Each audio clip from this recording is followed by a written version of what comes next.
Hi, I'm Dan Scheide, and welcome to this installment of 4 Power Minutes. If you saw my website welcome message, you know the 4 powers of leadership. The power of poise, the power of presence, the power of performance, and the power of persistence. Today's topic relates to the power of persistence. Do you have some audacious goal you'd like to pursue? Maybe it's leading and completing a challenging project at work, or hitting a specific business goal. Maybe it's starting your own business, or some other personal goal, such as running a marathon. One thing's for sure, anything worth achieving won't come easy, or everyone would be doing it. When you're in pursuit of a goal, you should know what to expect. I've identified some patterns that seem to emerge every time I pursue a goal, and I'd like to share those with you today.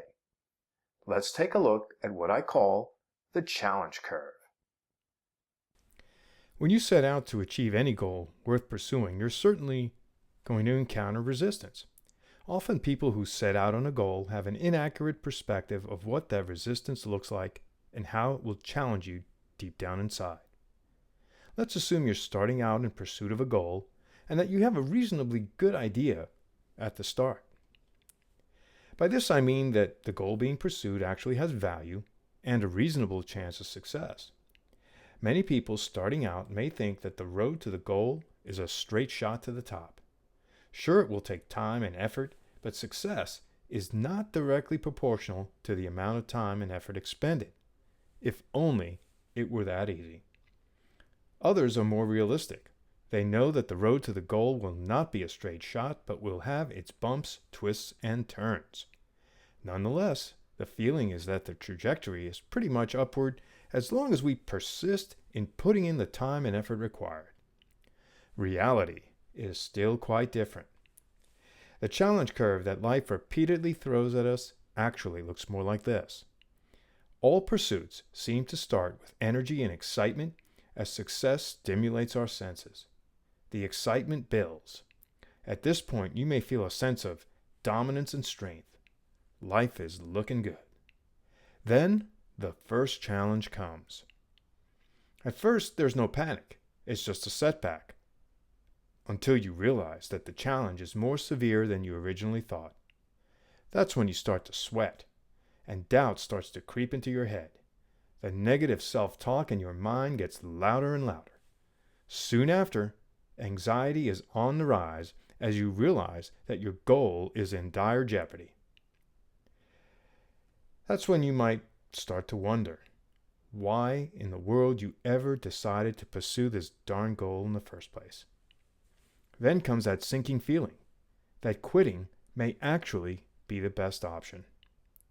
You've now reached the quit zone. That's the time when most people just give up. Actually, what seems like your darkest hour is usually when you're closest to success. You just don't know it. Those that reach the success zone are the ones who didn't give up. They persist just a bit more, and suddenly things begin to turn around. Confidence returns and begins to build with energy. As your efforts continue to show positive returns, you sense the momentum building. That's when you hit another setback. But by this time, you've gained confidence and experience. You know how to deal with setbacks. You turn things around quickly, and then comes the final breakthrough. The breakthrough that launches you toward outrageous success. Often it's success that's far greater than you ever imagined. If you notice, there's a gap between the quit zone and the success zone. Some people are able to bridge this gap, and others aren't. The question is, what gets you over the gap? The answer is hope and faith.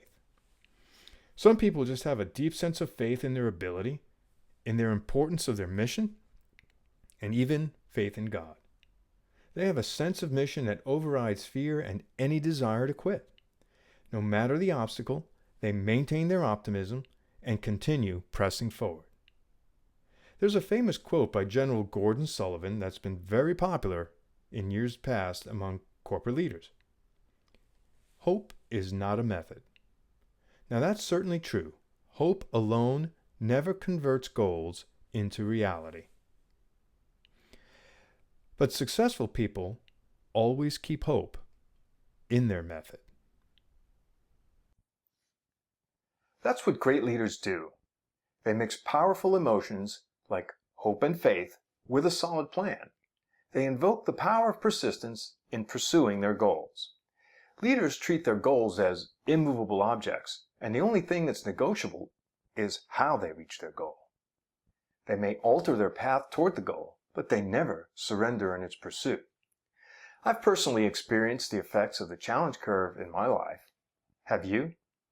Of course, the challenge curve is not a hard scientific formula that's set in stone. But if you examine the lives of people who achieve greatness, they all seem to follow a similar trajectory. Steve Jobs comes to mind as someone whose life followed the challenge curve several times over. I've also seen many people throughout my career who seemingly possessed mediocre talent and yet they succeeded. The quality they leveraged the most is the power of persistence. No matter what came their way, they just kept showing up on the field day after day after day. They just didn't quit. When you set out on your next goal, remember that when the situation seems most dire, that's when success may be just around the corner. Are you prepared to fight through the quit zone? Have you nurtured your sense of optimism inside you? Keep hope in your method and tap your inner reservoir of persistence, and you too can jump the gap to the success zone. If you like this segment of 4 Power Minutes, please hit the like button below and share the link with your friends on Facebook and LinkedIn. Also, if you'd like a free copy of my book, 4 Power Leadership, Your Pathway to Leadership Success, visit my website at 4powerleadership.com. Until we meet again, make every day a 4 Power day.